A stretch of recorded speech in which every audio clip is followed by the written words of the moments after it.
Hey guys, this is Sergeant Phoenix back in the action, and where I am is a little late, England, but I just needed to talk about this, what I saw lately. For those who don't know, look up on the news if you've got Google straight away.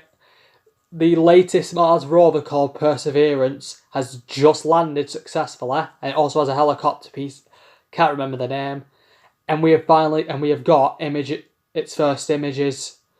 Now, I normally don't do, videos like this, talk about NASA and everything, but as you know, I'm definitely a science person, definitely believe in it, and I definitely believe we should be going to other planets.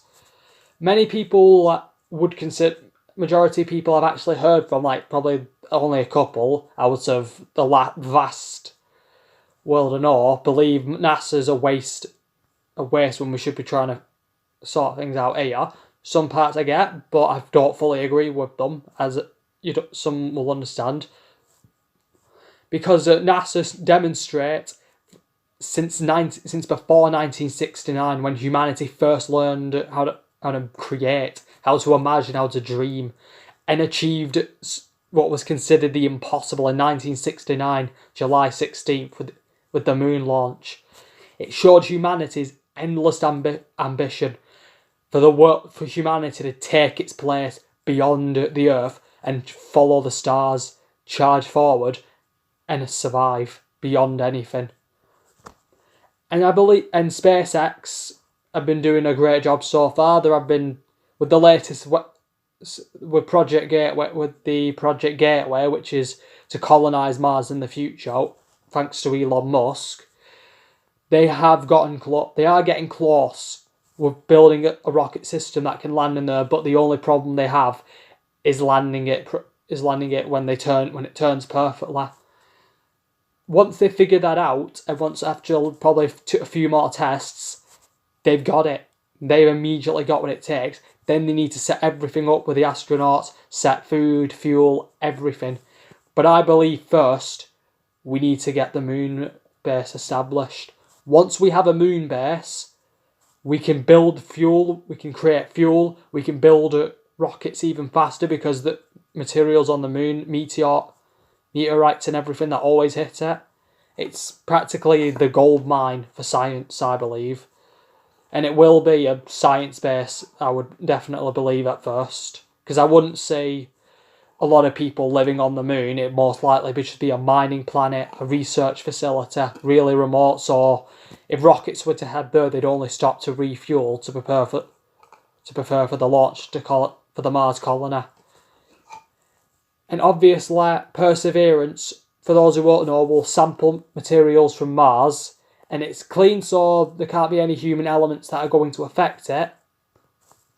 Bring them back, and we'll sample it to see if life can actually, to see if there has been life on Mars. There's many beliefs, because of water, and water does exist on Mars, with ice caps both above and below the surface of the planet. And logically, that means wherever there is water, there is life. So possibly there was an ancient civilization, let's hope there was, because I'd really love the Martians to be real, that did exist over millions of years ago. And who knows what could happen after we colonise Mars? Who knows what other worlds, we know there's worlds out there that are perfect for us, like Earth. So why not go to them as well when we have the technology? Why not charge ahead, discover the universe further, and even if we find a line, we see everything as best we can. And that's what I wanted to talk about the most. The Mars rover landing, for me, was an amazement. I literally cheered, and my family were downstairs, and they were like, Leonie, and they were saying to me, "Are you okay?" And I was saying, "Yeah, I'm okay. I just been watching live from the NASA website that the Perseverance has landed."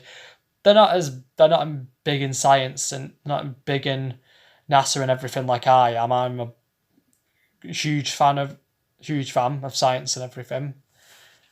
I say fan because I'll definitely cheer for the progress that they've done every single day. And the helicopter, but to explain Perseverance more, other than the sampling, there's even now a helicopter system, and it's taken the engineers to make it 6 years from what I've just watched to actually get it ready to survive. So right now we have got the first ever flying machine, a small helicopter, yeah, but the first ever one of its kind to be on another planet. And that right there is an achievement. It might be a small one to some people, but to me it's a big one. It tells us we can fly on that planet.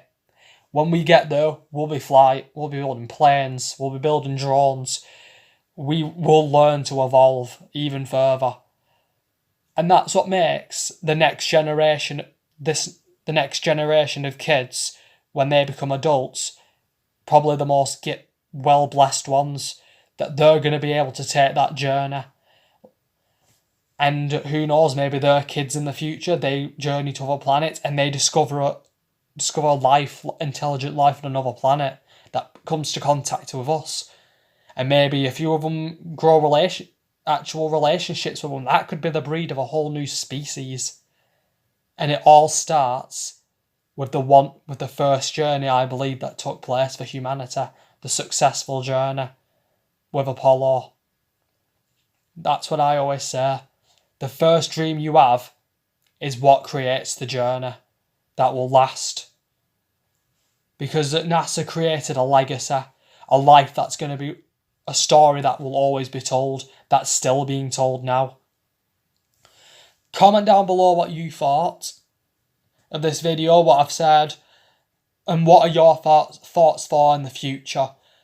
What are your thoughts for humanity charging ahead now? Once in 2024, that's when we begin putting people back on the moon and building the base. What are your thoughts on that? Obviously, you can tell what mine are, but what are yours? Should we charge ahead? Should we charge ahead after that? Should we sail the boat into the? Should we Should we charge the Valkyrie into the sun, or should we just stay?